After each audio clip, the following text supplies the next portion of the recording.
6 de la mañana con 57 minutos se da a conocer esto, la jornada de antes de ayer, en realidad en horas de la noche, cuando la gente del movimiento al socialismo y también la oposición presentan, dicen ellos que es anticonstitucional la repostulación. Entonces están solicitando de que sí se pueda dar la repostulación para el presidente y esto habilitar también de manera inmediata a los gobernadores y alcaldes en nuestro país. Quiero saludar al doctor José Luis Santisteban, que nos acompaña esta mañana para poder hablar un poquito a propósito de lo que señala la Constitución en nuestro país. Doctor, bienvenido a Levántate Bolivia. Buen día, Nari, gracias por la invitación. A ver, lo primero que hay que establecer que técnicamente, en materia constitucional, es imposible que se pueda dar este procedimiento y este proceso de trámite de este recurso. ¿Por qué? Porque primero que el Tribunal Constitucional, hay tres elementos centrales en los actos del tribunal, porque al final de cuentas el gobierno o cualquier ciudadano que esté habilitado obviamente y tenga personería le puede pedir lo que le venga en gana al tribunal.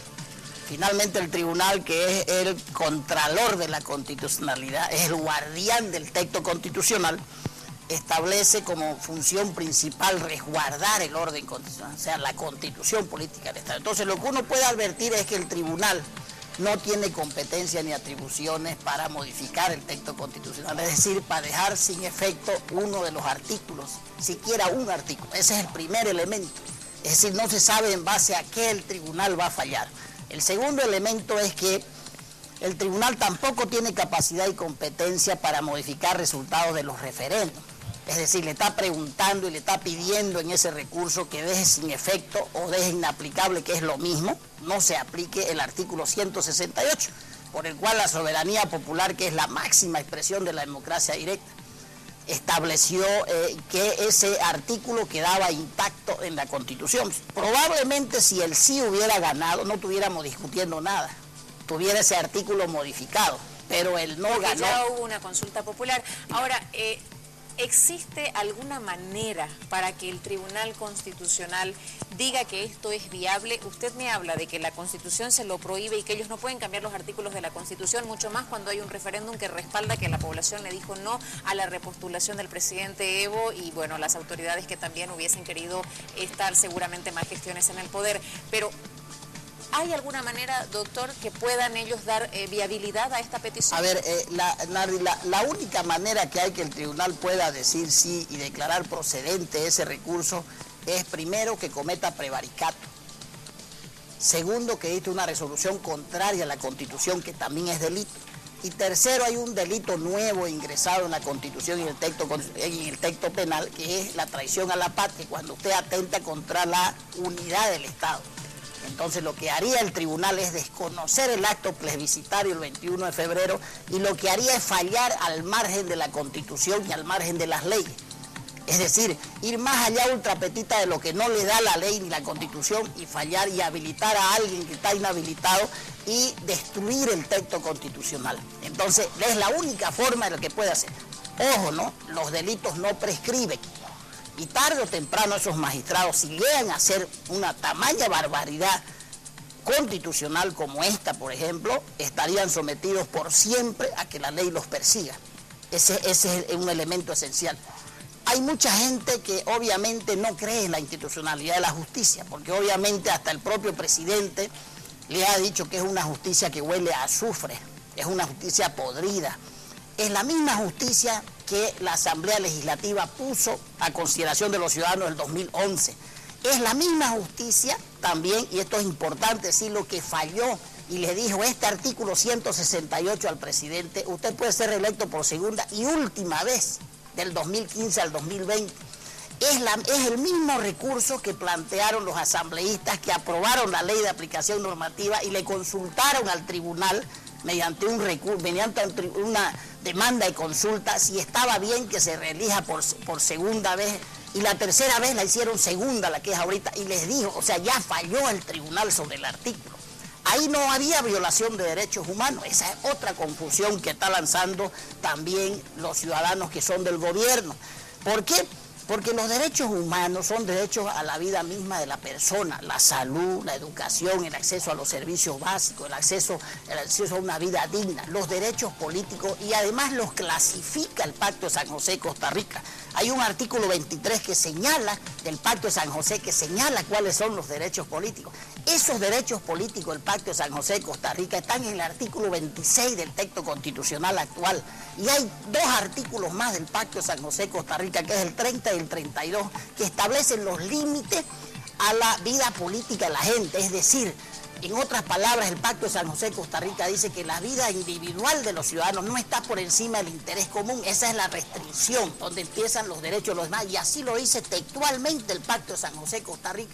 Interpretar de manera distinta. Entonces, cuando uno mira la actuación anterior del Tribunal Constitucional, uno está seguro que no lo puede hacer. ¿Por qué? Mari, porque ya falló sobre el artículo 168. Ya se pronunció y le dijo, esta es la segunda y última vez, le dijo.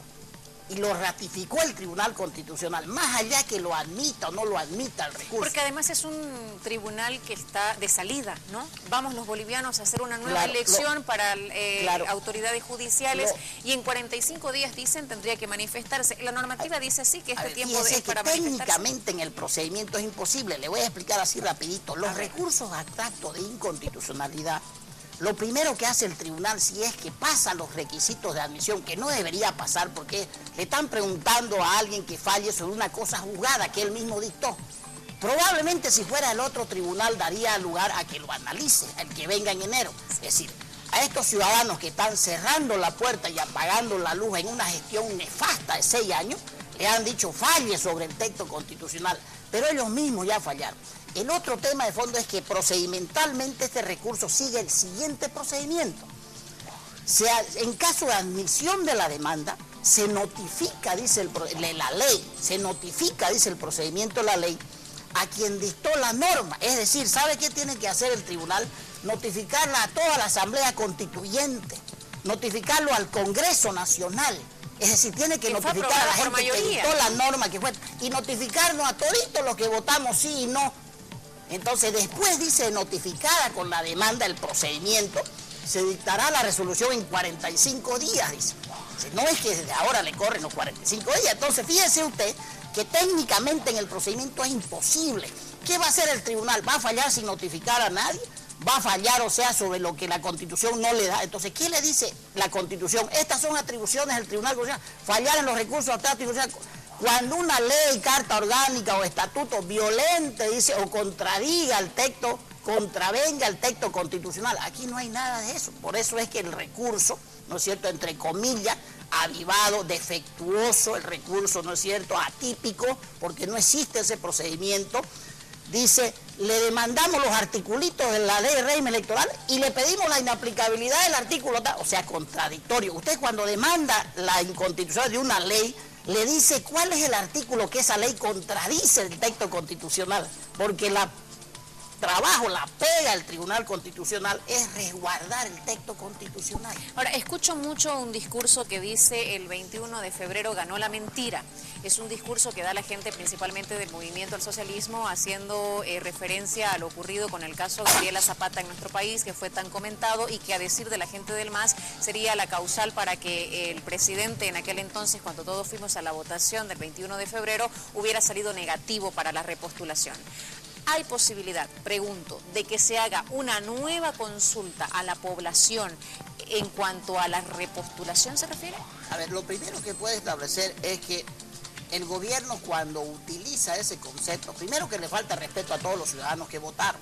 Es decir, aquí hay millones de mentirosos en este país, ¿no es cierto?, que fueron y votaron, ¿no es cierto?, y son mentirosos. Segundo es que desconoce su propio mandato, porque también el ciudadano, yo, usted, cualquiera, que participamos en los derechos políticos, podríamos decir, oiga, nos equivocamos por este presidente, entonces no vale, afuera el presidente. O sea, es una estupidez lo que se habla. Uno escucha muchas cosas absurdas. El otro tema de fondo es que para modificar este texto constitucional, que nació del voto popular de la gente por doble partida, primero elegimos constituyentistas, ¿se acuerda?, asambleístas, y después lo aprobamos el texto, con todas las reglas que había. Por ejemplo, yo voté no por el texto constitucional, porque era un derecho, era sí o no a marcar, pero en las reglas democráticas ganó el sí, 60-40, entonces está vigente el texto. Para modificar y tocar un solo artículo, incluido el 168, usted tiene dos caminos. O hace reforma parcial, ya se hizo sobre el artículo 168, Si quiere hacerlo sobre esto, lo puede hacer, o hace una asamblea constituyente para modificar el texto y decir, hay reelección indefinida para todos, ya. Y si el ciudadano acepta ese artículo, sí, pero es con asamblea constituyente, no es con fallo del tribunal. Imagínese usted, nadie. Todos vamos y votamos, ¿no? Y como hay 4 posibilidades, ¿no ves?, de modificar el texto, entonces pierdo en la elección, ¿no es cierto? No cumplo mi palabra de decir si yo voy a respetar los resultados, lo ha repetido el presidente y el vice hasta el cansancio, no, o sea, está charlando usted con gente, ¿no es cierto?, que no tiene honor, que no tiene estupro, ¿no es cierto?, pero que no tiene pudor, mejor dicho, público. Entonces, al otro día dice, no, es que habían 4 y es el tribunal, es decir, lo que no se puede por el voto se va por el fallo. En la justicia prostituida, corrupta, ¿no? El mismo presidente le dice así, no lo estamos repitiendo nosotros. Entonces, el problema de fondo, nadie, es la destrucción del orden constitucional, es decir, la ruptura constitucional. A ver, entonces, si se obedece a la Constitución Política del Estado, esto no procede. Queda solo en un pedido que puede ser admitido, pero deberá ser rechazado por el tribunal. Primero que no debería ser ni siquiera admitido, nadie, porque cuando va a la comisión de admisión toda demanda, ¿cierto?, se analiza qué es lo que se pide. Y al no ser competencia del tribunal dejar sin efecto 1, 2 o 4 artículos como se lo está pidiendo, debería ser devuelto el recurso, porque no es atribución. Es como si yo a usted le pida pagar impuestos de mi vehículo, me va a decir usted, vaya al CER, no venga aquí. Entonces el tribunal debería decirle, respétese la modificación del orden, del texto constitucional, no se puede dejar inaplicable esto. Sí se puede dejar inaplicable los artículos del régimen electoral, pero respetar la Constitución, es decir, para eso es el recurso, no es el recurso de abstracto inconstitucionalidad, no es para dejar sin efecto el texto, más bien es para hacerlo, para resguardarlo, para hacerlo respetar frente a las leyes, las normas. Y el otro tema de fondo es que, a ver, un tema tan de moda que es la Carta Orgánica y los estatutos, todo ese conjunto de normas ha repetido o dice lo que el texto constitucional le permite, es decir, los gobernadores no pueden ser reelectos. ¿Y qué va a hacer con esas cartas orgánicas y estatutos que fueron a voto popular y que se aprobaron por voto popular? O sea, es la caída de toda una estructura, ¿no es cierto? Es el gobierno que va a seguir en un estado salvaje, porque va a dejar que cualquier rato el mismo tribunal o otro que venga diga, se deja sin efecto tal artículo, frente a la soberanía del pueblo, que es la máxima expresión de la decisión de un Estado, que es el único que puede dejar sin efecto. Doctor, ¿qué otros países han pasado situación similar como esta que estamos viviendo ahora, que por supuesto es solamente una petición, pero que ya desata bastante polémica en el país, ¿no? ¿Qué otros países cercanos al nuestro? A ver, Nicaragua es el Estado más corrupto, junto con Venezuela, junto con Nigeria, Haití, ¿no es cierto?, y en Cuba, que no hay control de nada. No podemos tomar como ejemplo, el presidente de Nicaragua está ante la Organización de Estados Americanos y la Corte, está sindicado y procesado Daniel Ortega por violación de su hija. No podemos tomar esos ejemplos. Y el otro tema de fondo es que si se apela al Pacto de San José, Costa Rica, y el tribunal pretende argumentar que el pacto está por encima en derechos humanos, que no es un derecho humano, ¿no es cierto? En ese hipotético caso deberíamos decirle a la Corte Penal Internacional, ¿no es cierto?, que es el competente para hacer cumplir el Pacto de San José, Costa Rica, libere a todos los países, mire, porque viola los derechos humanos, y en todos lados del mundo y en todos los estados suscribientes del pacto haya reelección indefinida para todos. ¿Sabe qué nos van a decir los otros estados?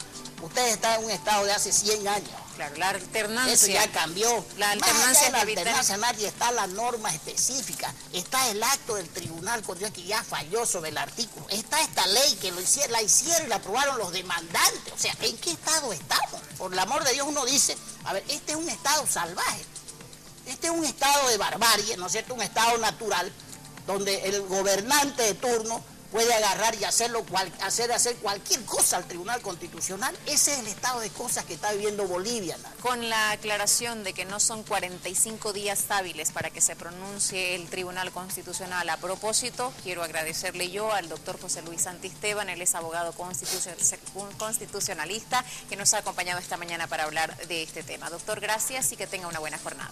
Gracias, Nari, por la invitación. Que le vaya muy bien. Son las 7 de la mañana, con 12 minutos. Vamos a continuar con más. Esto es su revista Levántate Bolivia.